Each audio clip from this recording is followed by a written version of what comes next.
idan kuka duba nan 500 USDT ne for free. A nan kuma za ku ga cewa 1.8 USDT ne da na yi withdrawal kuma ya shigo a ƙasa da minti ɗaya. Assalamu alaikum rahmatullah. Masu biyan mu a wannan channel, barka sake kasancewa da ku a cikin sabon bidiyo.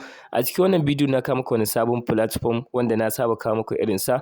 Wannan platform a yi launching ɗin shi a yau, saboda haka idan za ka yi amfani da shi ka yi a yau, wanda aƙalla yakan ɗauki irin kwanaki 10 zuwa 11 yana yin aiki. So idan kai investment a cikin shi kamar da zan nuna maka a cikin wannan bidiyon, za ka iya samun dala 18 a cikin waɗannan kwanakin, wanda ka samu dala 8 kenan, wanda dala 8 kuma a yanzu kuɗin su ya kai kimanin 10,000 da wani abu ma. So saboda haka ku bi mu a cikin bidiyon step by step domin ganin yadda za ku yi process ɗin.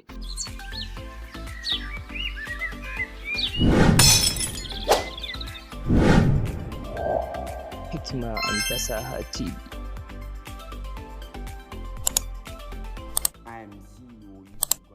Link da za ku register yana a description na wannan bidiyon. Kuna da nawa akan wannan link ɗin zai ɗauke ku zuwa page kamar haka. Akwai hanyoyi biyu na register kamar email da kuma phone number. Sai ka zaɓi wanda kake so. Zan yi amfani da email, da haka zan zo in saka email nawa kamar haka. Daga nan sai login password, za ka zaɓi password aƙalla guda 8 sai ka saka a nan.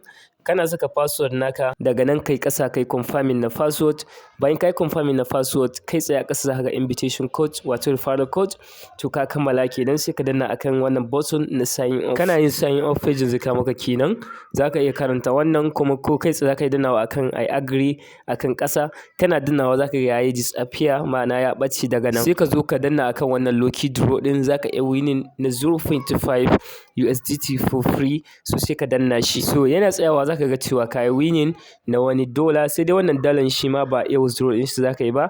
Zan nuna maka yadda abin yake aiki a nan gaba. Home page na application ɗin ko in ce website ɗin shine kamar haka. Idan kai scrolling a ƙasa za ka ga ainihin BIP levels daban-daban kamar BIP 2, BIP 3, za ka gani su daban-daban. BIP 1 za ka samu 1.8 $US a kowace rana idan ka yi amfani da wannan platform ɗin. A BIP 2 za ka samu dala 8, a BIP 3 za ka samu dala 21, a BIP 4 za ka samu ainihin dala 42. Hausawa suka ce wai iya kuɗinka iya shagalinka. To ba tare da ɓata lokaci ba, za mu zo mu danna akan mi. Kana dannawa za ka ga an baka $500 as welcome bonus. Abinda za mu yi shine za mu dangwala yatsa akan ainihin BIP button. Muna dannawa zai buɗe mana page kamar haka.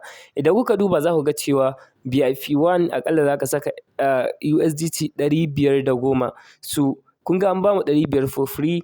Kai tsaye yanzu za mu yi deposit na USDT guda 10 domin activating na BIP 1, wanda za mu rika samun 1.8 $, tsawon kwanaki 365. Amma kun san ba kai hakan zai yi ba. Kai tsaye za mu dangwala akan recharge button. Muna dannawa za ka ga ya loading, ya buɗe mana page kamar haka, ta inda za mu ga TRX wallet address, ma'ana USDT TRC20 wallet address, wanda za mu yi amfani da shi domin deposit a cikin wannan platform ɗin. So za ka iya zuwa a Binance ka siya ka turo, ko za ka iya dangana shi a Trust wallet ma za ka iya turowa. Kawai dai ka tabbatar TRC20 ka turo. Idan haka ne, so za ta shigo a cikin ƙasa da minti 1 zuwa 3. To kai tsaye zan zo a Trust wallet nawa in buɗe shi kamar haka. Daga nan in zaɓi USDT TRC20, sai in saka ainihin amount wato 10 USDT.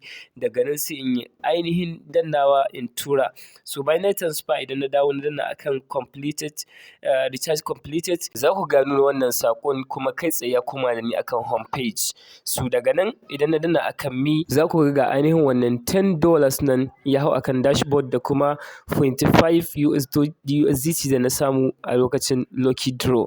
Idan na danna ko akan BIP, za ku ga cewa BIP 1 ya yi unlocking automatically. Babu buƙatar sai na je na yi purchase na product, kai tsaye automatically zai unlocking kamar yadda kuke gani. Don haka zan danna akan tax. Ina dannawa akan tax, za ku ga incompleted wato wanda yake cikin progress kamar haka. So ina dannawa akan wannan button ɗin, za ku ga ya nuna loading, wanda kai tsaye cikin 'yan sakanni zai nuna completed, wanda na riga na kammala abin da zai yi. Na samu 1.8 USDT a cikin wannan platform ɗin. Ba kamar sauran platform bane waɗanda idan ka yi a yau sai gobe za ka fara receiving. A shi kana yi yanzu za ka fara grabbing, kuma za ku ga yadda zan yi withdraw a cikin minti 1. So idan na danna akan button na mi, daga za ku ga dashboard nawa yanzu ya koma dala 500 da ainihin 12. So a yanzu kai tsaye za mu je domin yin withdraw. Don haka za mu danna akan withdraw. Muna dannawa akan withdraw za a ce mu saka amount wanda minimum withdraw shine $1.8 wato abin da na samu a yanzu, kuma za ku ga su ɗaya ne available for withdraw, ma'ana waɗanda zan iya withdraw a yanzu. Da haka zan saka amount, daga nan in saka ainihin contact information bayan ka saka ainihin amount kenan. So sai na gaba shine wallet address. A nan zan yi amfani da Binance domin kwafa wallet address. Don haka zan je a Binance na kai tsaye, zan zaɓi ainihin USDT, daga nan sai in yi kwafo na TRC20 wallet address. So kawai sai in zo in yi pasting a wannan wajen. So bayan na kafa kai tsaye zan koma a cikin website ɗin kamar haka. Daga nan ba tare da ɓata lokaci ba zan yi pasting na wannan wallet address da na kwafo. A ƙasa za a ce in saka ainihin login password, so sai in saka login password nawa kai tsaye ba tare da ɓata lokaci ba. Daga nan sai in danna akan confirm button, ina dannawa za ku ga withdrawal ya yi successfully. So yanzu idan na koma a cikin Binance nawa ba tare da ɓata lokaci ba, za ku ga ainihin cewa wannan withdrawal ɗin ya shigo a cikin minti ɗaya. So don haka zan yi minimizing in koma a cikin website ɗin, ko in ce Binance kamar haka. Idan na zo na yi refreshing na paging, na refreshing, so za ku ga cewa ga ainihin kuɗin nan sun shigo. So da zan zo in danna akan spot wallet, kai tsaye za ku ga cewa ga 1.8 nan sun shigo. Da zan danna akan history, za ku ga history nan na deposit ɗin da kwanan wata da komai 2024. So za ku gan shi. So za mu danna akan ainihin transaction history ɗin mu danna, za ku ga cewa ga shi nan yanzu ma confirming ake yi, already sun riga sun shigo. So kai tsaye yanda wannan platform ɗin yake yin aiki kenan, da kuma yanda za ku samu kuɗi da shi. So sai abin da shafi referral program, za ka zo ka danna akan ainihin team button. Ka danna akan wannan button ɗin za ka ga ya buɗe maka page kamar haka. A sama za ka ga ainihin referral code da kuma referral link. So za ka yi copy na referral link ka share zuwa ga 'yan uwa da abokan arziki. Idan ka duba za ka ga cewa akwai ainihin referral commission kusan level guda 3. Akwai level 1 za a baka 10%, akwai level 2 za a baka 3%, a level 3 kuma za a baka ainihin 1%. So yanda suke yin aiki kenan. So saboda haka idan ka ci mutum ya saka $100 kenan, za a baka $10 idan level 1 ne. Idan kuma level 2 ne za a baka $3, idan kuma level 3 ne za a baka $1, ma'ana kenan.